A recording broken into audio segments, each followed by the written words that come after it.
सबसे तेज सबसे आगे टीपीएन 20 न्यूज भारत किसान। प्रधानमंत्री का ये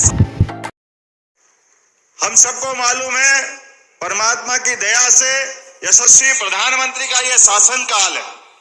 और जिस कारण से यहाँ मैं उपस्थित हुआ हूँ, मैं आपके उस कष्ट का भी अपने परिवार के अंदर से एहसास करता हूँ।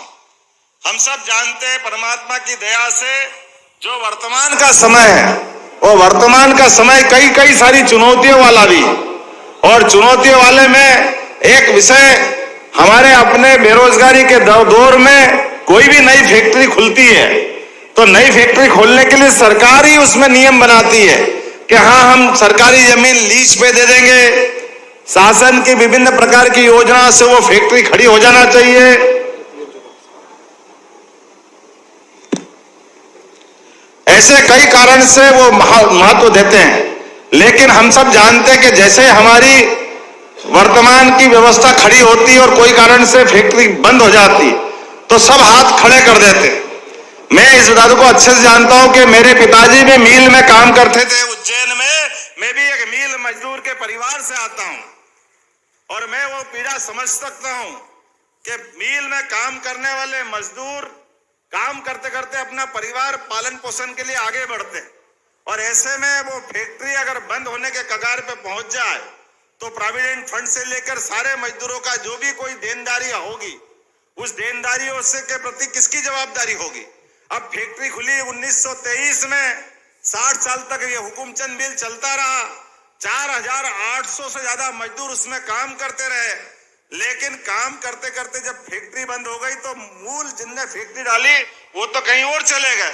और जैसा कि माननीय कैलाश जी भाई साहब कह रहे हैं, अब जमीन का मसला आया, नगर निगम हो, कलेक्टर हो, राज्य शासन हो, सब कहने को तैयार है कि भैया ये जमीन तो हमारी है, अब मजदूर की देनदारी हमारी जवाबदारी नहीं, और हाई कोर्ट में मामला उलझा देते। ऐसा कैसा उज्जैन में विनोद विमल मिल का मामला उलझा हुआ था, जिसके माध्यम से मैं अपने उस पूरे माहौल को नजदीक से देखा था। तो हमने कहा कि नहीं, ये गलत बात, ये जमीन के माध्यम, ये सरकार तो वही है ना, पहले हो सकता सिंधिया सरकार हो, होलकर सरकार हो, लेकिन बाद में सरकार बदल गई तो सरकार की जवाबदारी थोड़ी बदल गई। तो सरकार की दृष्टि तो विशाल होना चाहिए। और मुझे इस बात की प्रसन्नता है कि जब हमने ये निर्णय उज्जैन में कराया कि आप तो वो जो जमीन है उस जमीन का मूल्यांकन करा लो, तो लगभग हमारे यहाँ 100 करोड़ की देनदारी उज्जैन में थी, और उस 100 करोड़ के बलबूते पे 2000 करोड़ की जमीन राज्य शासन को दे दी, बदले में 100 करोड़ का निराकरण उज्जैन में हुआ।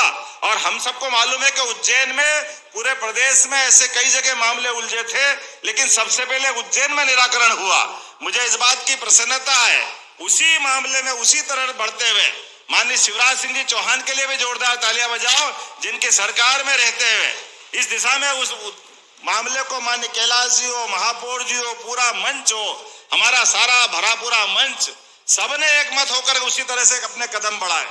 क्योंकि मैं जानता हूं कि इसी तरह के माहौल में हम सब माननीय यशस्वी प्रधानमंत्री के माध्यम से, मैंने माननीय प्रधानमंत्री जी के सामने ये विषय रखा और उनसे निवेदन किया कि भाई साहब, ये हमारी माननीय शिवराज सिंह जी चौहान की सरकार हो या आज वर्तमान की सरकार हो, आपके ही यशस्वी नेतृत्व में ऐसे उलझे सुलझे मसलों का सदैव निराकरण करने के लिए आपका आशीर्वाद पाते रहें। जोरदार तालियां बजाएं यशस्वी प्रधानमंत्री माननीय नरेंद्र मोदी जी के लिए। सबसे तेज सबसे आगे टीपीएन 20 न्यूज भारत किसान।